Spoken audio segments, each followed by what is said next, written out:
5 years after a military coup, Myanmar is holding an election.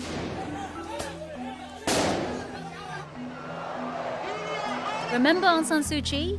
The Nobel laureate whose party won landslide victories in previous polls. Well, neither she nor her party is contesting this time because she and other leaders are detained. The country is also locked in a civil war which has killed thousands and displaced many more, and voting isn't even happening in rebel-held areas.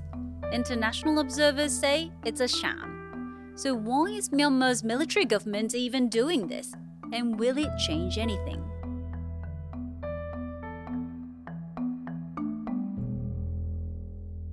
I'm Mariko in Singapore, and this is Asia Pacific from the BBC World Service. Twice a week, we bring you Asia Pacific stories unpacked by those who know them best. Well, today I have our Southeast Asia correspondent Jonathan Head, as well as So Win Tan, who's the editor of the BBC's Burmese service. Welcome both.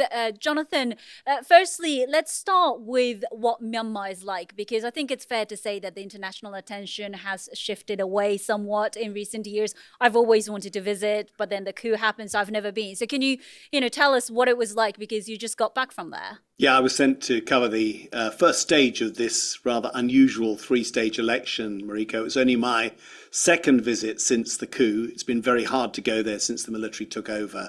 I chose to go to Mandalay. It's the second largest city in Myanmar.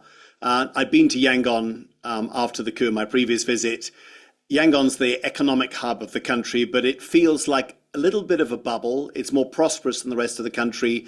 The conflict these days is quite a long way from it. You don't feel it when you're there. There's slightly heightened security, but not much more.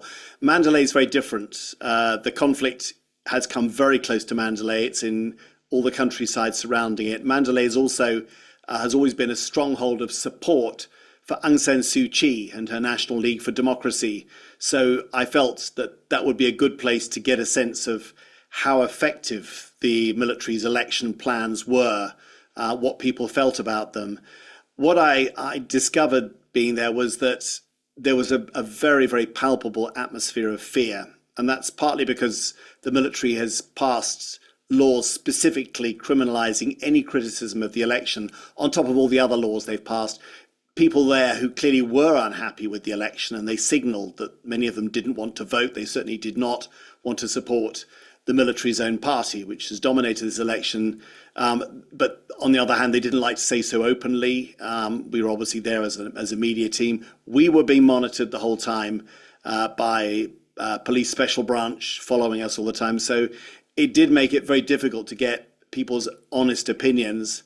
Yeah, I want to get to the election and why the military government has even, bothered to hold this election that has been criticized as a sham quite widely outside of the country. But so when I want to ask you about the BBC's Burmese service, because that's quite unique to the BBC, isn't it? And you have a group of reporters from Myanmar that you run out of London. Some of them are in Myanmar itself, but working elsewhere as well. Can you just tell me how the Burmese service works in terms of covering stories from Myanmar? The bulk of the news gathering is done by our colleagues inside the country.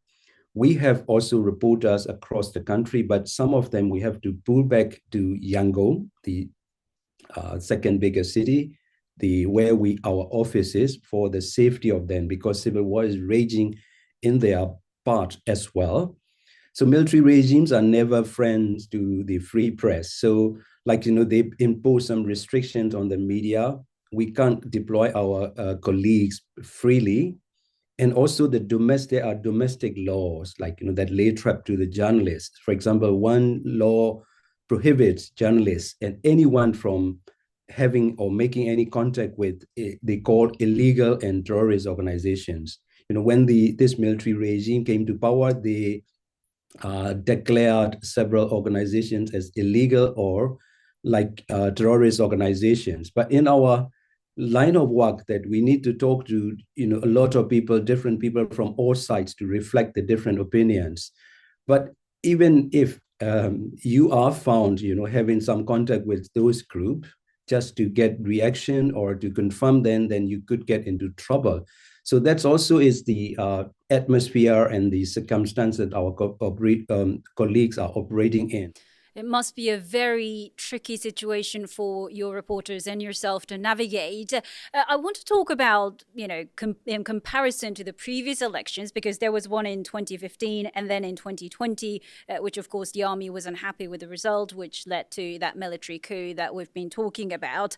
Jonathan, you've covered them all. You talked about kind of the mood of fear when you were there, but I guess the difference in the mood was quite clear then. I think the point about the elections is, the 2015 election, which I covered, was the first free election that Myanmar had since 1960. And it was the first one in which Aung San Suu Kyi contested as a party bidding to win government. There'd been an election in 1990, but that was very quickly annulled. So there was an incredible amount of excitement and anticipation in 2015. It was absolutely euphoric. It was so obvious. Although the military thought their party would do well then, it was so obvious the National League for Democracy was going to win, and they won by an absolute landslide. I think they shocked the military by how big the margin was. But that sense of belief after so many decades of military misrule, you have to remember it wasn't just repressive. The military had also run the economy into the ground. Myanmar, before the democratic transition, 15 years ago, was one of the poorest countries in Asia. It had levels of development down at the very lowest levels you see in sub-Saharan Africa. So there was a huge hunger and anticipation for what might happen. In 2020, I think there was a feeling that the National League for Democracy would not do as well because it hadn't performed as well as many people hoped while in government. But in fact, they won an even bigger margin, and that shocked everyone, particularly the military. And it's probably one of the reasons for the coup. So when Jonathan talked about the absence of Aung San Suu Kyi, but also, disappointment that some people felt within Myanmar, I think it's fair to say that her international reputation got damaged quite a bit because of her handling of the Rohingya Muslim crisis and so on. Is she still popular among local Burmese population? Aung San Suu Kyi's, reputation is still very high. The love for Aung San Suu Kyi is still huge. Like people, even very old people will refer to her as a Mesuk, which is in Burmese is mother, because they look up to her as someone who can stand up to the military. We have been doing our utmost to meet security and humanitarian needs. One interesting development since 2021. So when military staged this coup, that the people, it's young people who led the protest movement. We call Generation Z. They came out, they protested when their protests were harshly cracked down. So they would go out to the forest jungles, and they took up arms against. They are leading this opposition resistant movement against this military. So their path is very much different from Aung San Suu Kyi. Aung San Suu Kyi style, her lifelong ideology is non-violence. But this young generation, they have charted their own path. And some young leaders said that they have full respect for Aung San Suu Kyi. But if she is out today, and then if she asks them to stop, holding arms against the military, they would respectfully refuse. So the young generation would, they, up until 2021, Aung San Suu Kyi is everything. Everything pivoted around her. So her party also, and people rally around her. But now this young generation are charting their own path. Yeah, you talked about those young people who are fighting back, but also many have fled the country since the coup, haven't they? The United Nations estimates well over a million of them have left Myanmar, and they are all resettling all across Southeast Asia. And, I've noticed personally that there's been a rise in Burmese nationals living here in Singapore. I spoke to one of them who has told me why many of those Burmese nationals are moving away from the country. Ever since the coup, there has been a massive rise in the number of domestic workers coming here because if they have been involved in anti-military protests, or if they have been involved in the civil disobedience movement where they just quit the jobs in the civil service and refuse to work for any military administration, there is not a lot of avenues for them to continue to make a living back home. So a lot of them, even if they have their degrees and they have they have a proper education. They come here to become domestic workers or work in retail because what they earn here is way more than what they can earn back home to support their families. And because there's military conscription that's happening soon, that's already happening now, actually. There's a lot of adoptions back home, even in rural areas. So that lady told me that she and her family, as well as her friends, they are all against the junta rule. But so, can you tell me, are there, parts of the Burmese population who actually support the junta regime? And if so, why? Yeah, they do have some kind of support base. Mine, military was once prestigious and respectable organizations because they were born with the independence movement. So when we were growing up, that's the institution we would look up to. Young people aspired to join the military. So they were genuine love for the military once, but that has eroded since military has repeatedly staged coup and assumed power. Myanmar is a staunchly Buddhist country. Nearly 80% of them population are Buddhists. So the military style that we are the protector of the Buddhism, we are the protector of the religion. So they blasted Aung San Suu Kyi, tried to portray Aung San Suu Kyi as too westernized, like Aung San Suu Kyi is married to Westerner. She has kind of the children who are, the non-Burmese. I mean, in fact, Aung San Suu Kyi herself is a very pious Buddhist, but they attacked Aung San Suu Kyi and they portray that they are the ones who would protect the country and the religion. That's interesting because I wanted to ask about the role of China because the Chinese government was clearly not very happy when that coup took place, and yet Beijing is supporting or backing this election and has been helping the junta regain some of the territory. Jonathan, can you just talk us through, the role that China plays? Why the Chinese leaders are now working with the junta despite the disappointment or dissatisfaction that they felt when the coup took place? Well, Chinese-Myanmar relations have been sensitive and complicated for a very long time. It's never a straightforward relationship, but it's a necessary one. And China sees Myanmar as strategically vital. It is a gateway to the Indian Ocean for China, allowing it to it's got an oil and a gas pipeline that goes from southwestern China down to the Bay of Bengal, allowing it to bypass the potential chokehold of the Straits of Malacca for Chinese trade. China had very good relations with Aung San Suu Kyi's government, actually, and they were doing quite well. And I think it certainly saw the coup as a potentially disastrous gambit by Min Aung Hlaing. And in fact, we saw Chinese-backed insurgents along the border in Shan State advancing and taking territory from the military just 2 years ago, really encouraging people to believe that if they were able to work together with all the other armed opposition groups, they might actually be able to overthrow the military. And I think at that point, there was a recalibration in Beijing.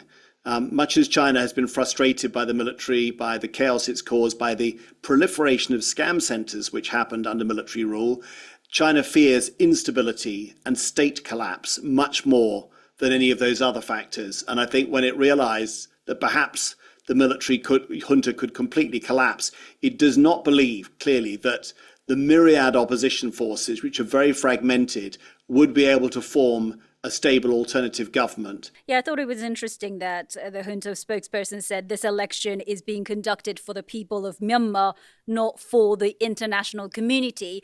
But, you talked about China and maybe other Asian countries' reaction. But what about the role of the West? Because I think, they seem to have cared at least a little bit about international pressure previously. Does it even matter anymore, Selwyn?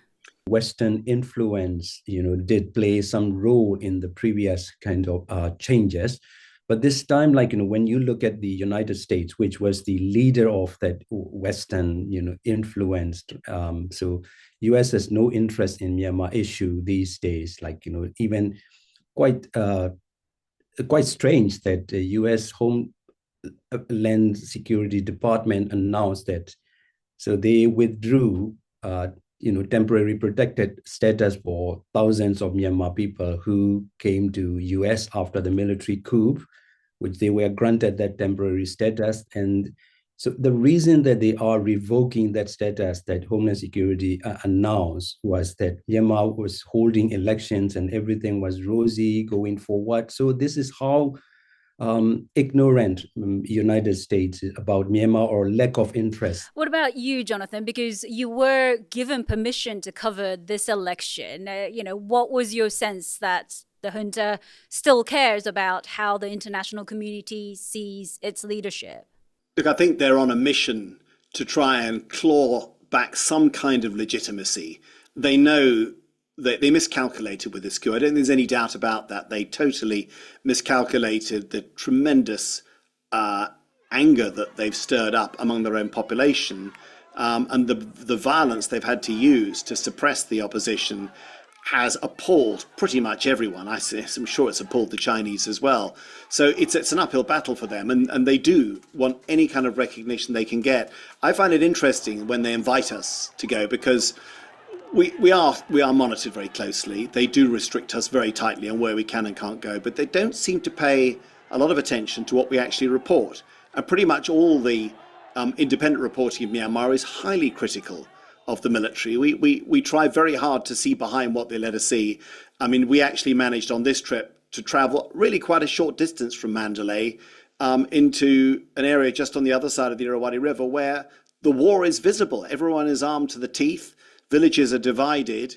It's very, very striking. Now, they didn't like us going there. They were quite upset, even though it was used in days gone by, it was a popular tourist area. But I realized they were much more worried about what we did while we were there rather than what we actually reported. They invite Western journalists from big media organizations because in their minds, if we're there covering the election, it gives it a kind of legitimacy, just the fact that we're there. I want to ask you both about what's next, because what really struck me, just speaking to a couple of Burmese nationals living in Singapore, was kind of the hopelessness, helplessness, that they know that this election is not going to change anything. They can't see a clear leader like Aung San Suu Kyi in the next generation, even though young people are fighting back, as you said, So-Win. What's the mood? Obviously, this election will continue until the end of the month, but what's the mood in terms of, what's next? Are people just kind of made peace with the fact that they have to just live with this military rule and, keep going, because obviously the economy is struggling and they just have to survive? Yeah, like Jonathan clearly outlined that, Jonathan had been inside the country and talked to, the voters. And also we, in our coverage, then we speak to a lot of people in the countries. There's a hopelessness and there's no choice at all. They've lived under this very brutal civil war for 5 years and there's no other alternative outcome. People who can't leave the country, we talk a young woman, in the program in Singapore, who talked about people trying to flee the countries. Those who can, then they already fled or planning to flee. But those who have no other choice have to stay in the country and live with it. So for the past 5 years, then they have suffered terribly. So they see this, they know, everybody understood that these elections would not bring out any change at all. So military designed the elections so that they could still continue to be in these pole positions to hold power.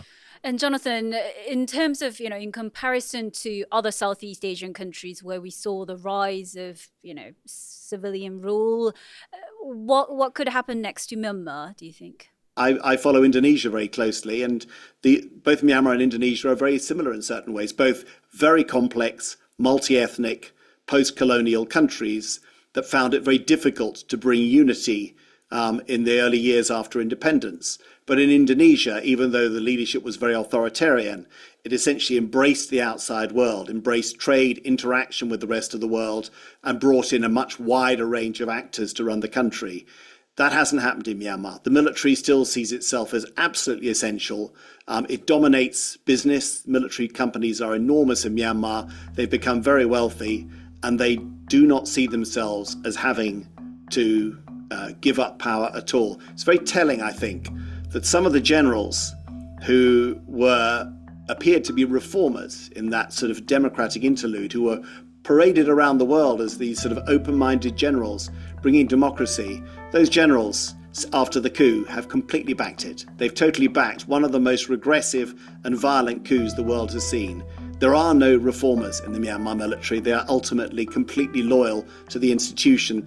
I've heard Burmese who are opposed to it, the military describe it as a cancer, that if they ever want to progress, they have to cut out. And that's why so many young people who are appalled at losing the democratic freedoms they had before have now fled to the borders and taken up arms. A terrible cost has been incurred on them and on the country by this civil war, but they say we have no choice. Our military will simply not give up power. And I think the evidence suggests that they're right. Well, the election continues in phases until the end of this month, but we'll pause this conversation here. Thank you to Jonathan Head and So Win Tun. You've been watching Asia Pacific from the BBC World Service with me, Mariko Oi, in Singapore. If you have any questions or thoughts on what we've covered in this episode or any other stories from this region, please leave us a comment below and click like and subscribe so you never miss an episode. But until next time, see you.